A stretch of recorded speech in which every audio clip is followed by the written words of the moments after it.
We'll be happy to support the bill. Mr. Speaker. Dr. Paul Hutchison. It gives me a huge pleasure to speak in favour of this Land Transport Admissibility of Evidential Breath Testing Amendment Bill, and may I congratulate the initiator of this bill, Scott Simpson, the member from Coromandel.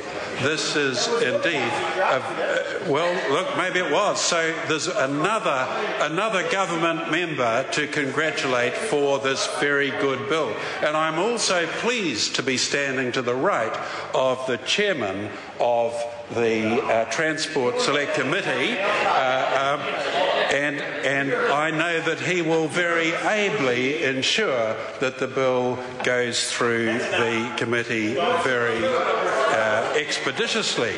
But Mr. Speaker, I want to just go back in history a bit of time when I was a young medico, and the days, even believe it or not, before accurate breath testing. And on the North Shore, there was a very infamous doctor who, well, what we used to do was, when the drivers were brought in, they firstly underwent the walk along the line straight test, then they were asked a few questions, and if they failed both, they would either have the choice of having the blood taken or they would be put into the cell.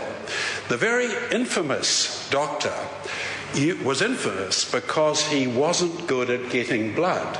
And I vividly remember going in when I was doing a locum for him one day, and this guy had anticipated and said, look, I'll go for the cell, thanks.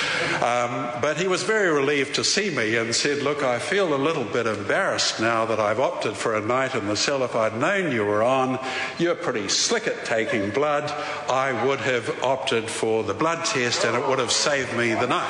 However, the relevance is this, that today we do have pretty accurate breath testing, and of course if someone opts against having an evidential blood test as well, then I think it is quite right and proper that the breath test is indeed taken.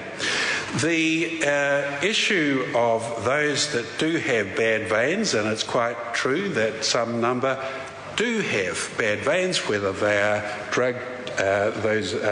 taking drugs all the time, or perhaps someone on dialysis therapy. And I can think of Joeli Vanderi, the great rugby player, who sadly is on dialysis treatment and has just about no vein in his body other than the jugular. So that quite clearly it would be inappropriate to take a blood test if that was relevant in the case. So we see here a bill that is elegant in its simplicity and absolutely relevant in terms of the mechanism of the remedy of foregoing the blood test when it's opted not to have it. So, Mr.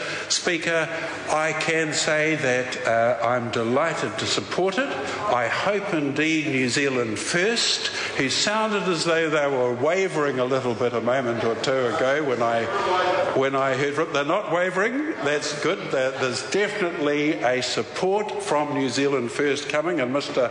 Horan can guarantee that. His party will be supporting it. Very glad to hear that.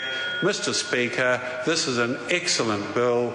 Scott Simpson is to be congratulated. I certainly commend it to the House.